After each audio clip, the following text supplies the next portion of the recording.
आइ संगीत दिवस छलै। हम कुसुम झा संगीत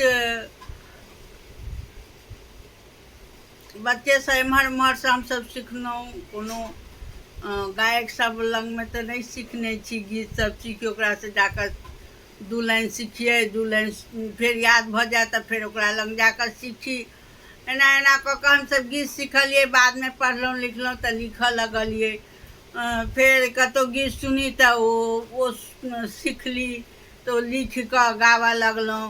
फेर आब किछु किछु बनाबहो लगलहुँ हेँ गीत।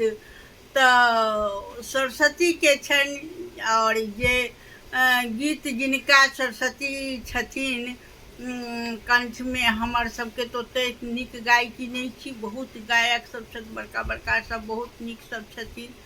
तऽ सरस्वतीके छै। आओर कतबो दुख आओर तकलीफमे छी अहाँ तऽ गीत गाबि लिअ तऽ अहाँके सब दुख दर्द दूर भऽ जाइ छै।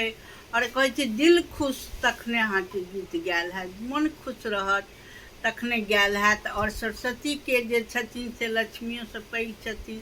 सरस्वती जिनका वासना छनि हुनका जरूर अथी हेतनि, किएक तऽ जहने दिल खुश रहत तहने गीत गबायत, तखने सब मन खुश हैत। आओर दिल खुश रहनाइ बहुत, किएक तऽ भगवान दिलेमे बसै छथिन। भगवान जे छथिन से दिलेमे बसै छथिन। तऽ भगवानके बसाबऽके हुए तऽ गीतके जरूर अहाँ प्रेमी बनू, सुनू, गाबू। आओर गीत सुनियौ ककरो, आओर ओकरा प्रोत्साहन करियौ सेहो। ई नहि कि जे नीको गीतके खराब कहि दियै, ई नहि करियौ। किएक तऽ सरस्वती छथिन, सरस्वती जे छथिन से धीरे धीरे आदमी सब आगाँ बढ़ै छै। तैँ ओकरा प्रोत्साहन दियौ जे अहाँ गबियौ, आओर नीक अहाँके हैत, आओर नीक हैत।